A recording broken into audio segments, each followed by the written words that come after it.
My name's Hayley. I was born with a limb difference, um, and I now do like diverse modelling. So And can you talk about your journey and how you started embracing your disability? Because I know that modeling is quite a you're putting your appearance out to everyone to see and stuff. How did yeah, you how have you shaped your perspective on beauty and self identity?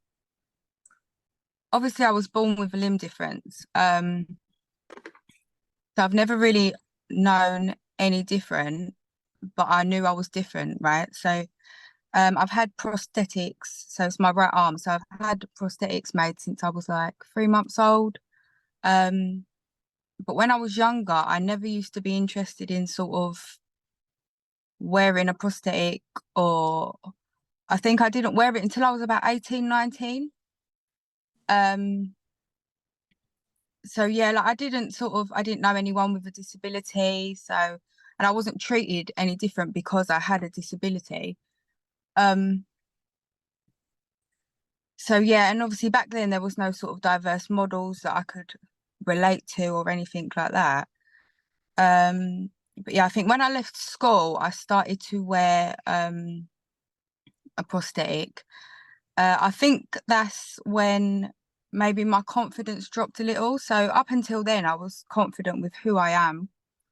And I think then I started, yeah, my confidence probably dropped a little bit. Not because, but because of my appearance rather than my ability. So it was just like a shallow-minded thing. But so yeah, I started wearing that to blend in pretty much. Um, And then I come across sort of, it was last year I come across this company called Open Bionics who make bionic prosthetics. Um, and I sort of reached out to them, and they're so cool, they're so amazing, they're really intelligent, like the stuff they do, the stuff they make. And I was lucky enough to get one. They're quite hard to get because they start off at around 10 to 15,000 pounds. They do have like a fundraising lady that who's lovely and amazing at fundraisers or helps you fundraise for one, which is helpful. But yeah, obviously they're not, you can't just go in and sort of think, oh, I want one of them. But as soon as I got that, it boosted my confidence a lot more than I expected it to.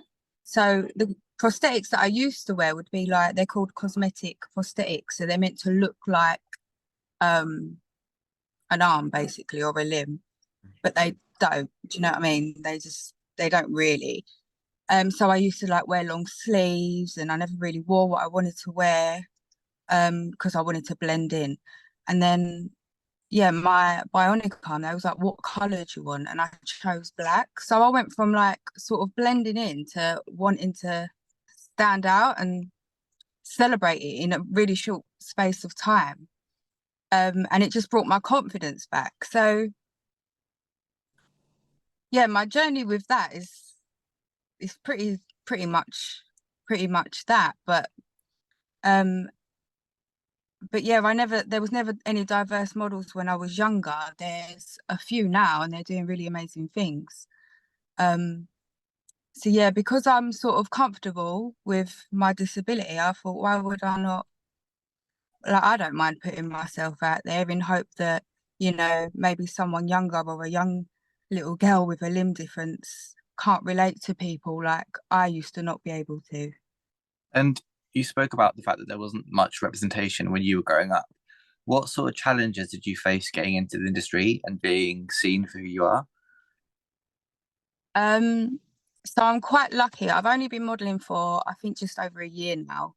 Um, and I got contacted via social media about 5 years ago, maybe a little bit longer, by the CEO of a model charity called Models of Diversity, who do things like around inclusion and getting that all in the industry and all positive things. And she contacted me years ago and was like, you should do this, come and do this. They put together sort of workshops where people come along and get a taster of what it's like in the industry and things like that. And I was always like, no, it's not for me, it's not for me. So initially I never wanted to be a model. And then she reached out to me again, I think the beginning of last year, I believe.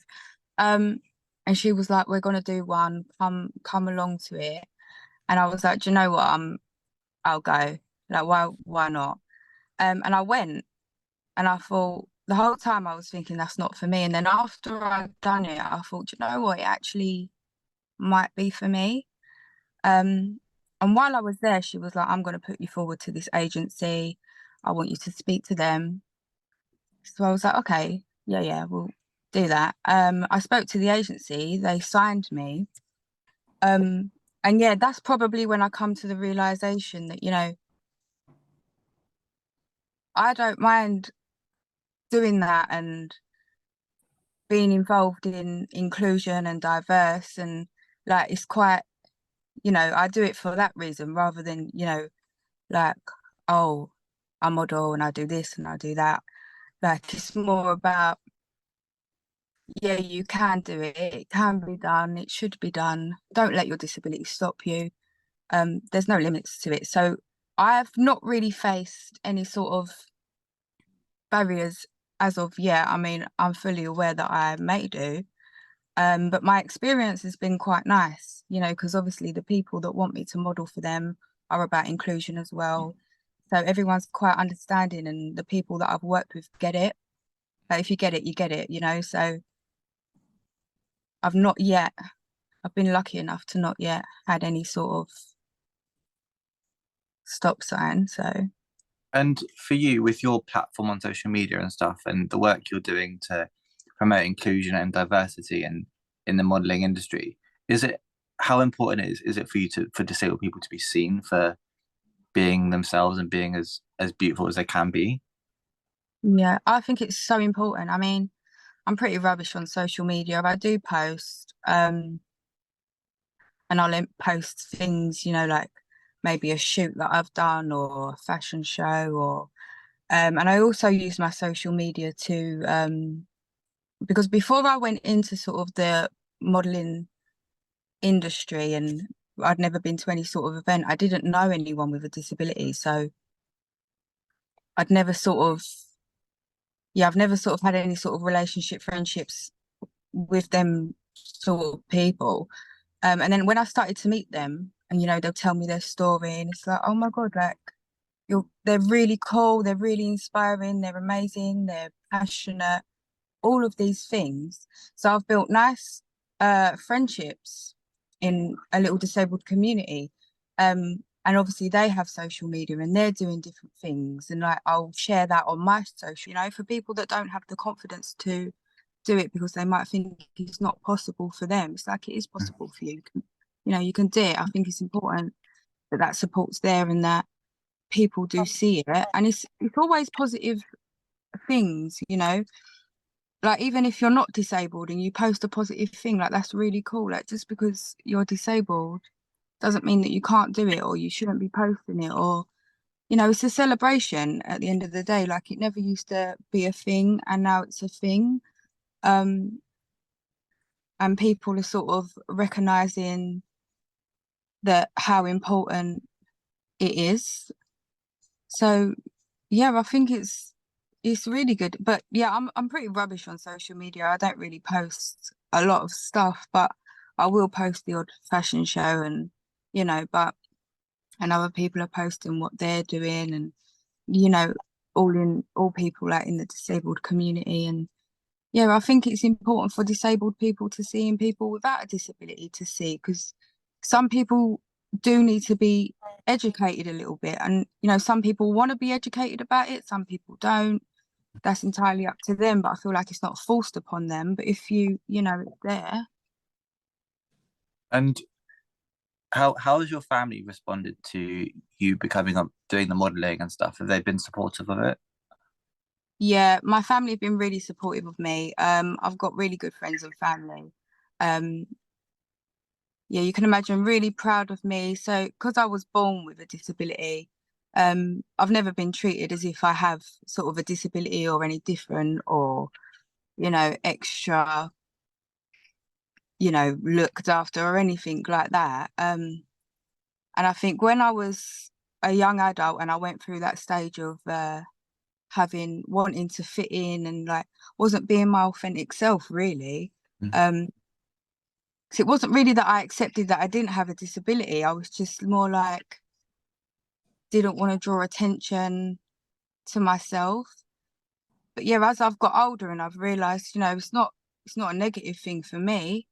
I don't actually mind being asked about it or people knowing about it. It was never a secret. So when I found that confidence to almost celebrate my difference, because obviously I went from, wanting to blend in and be like everyone else. And now I'm like, really, I love that I'm not like everyone else. I love that I'm different. And,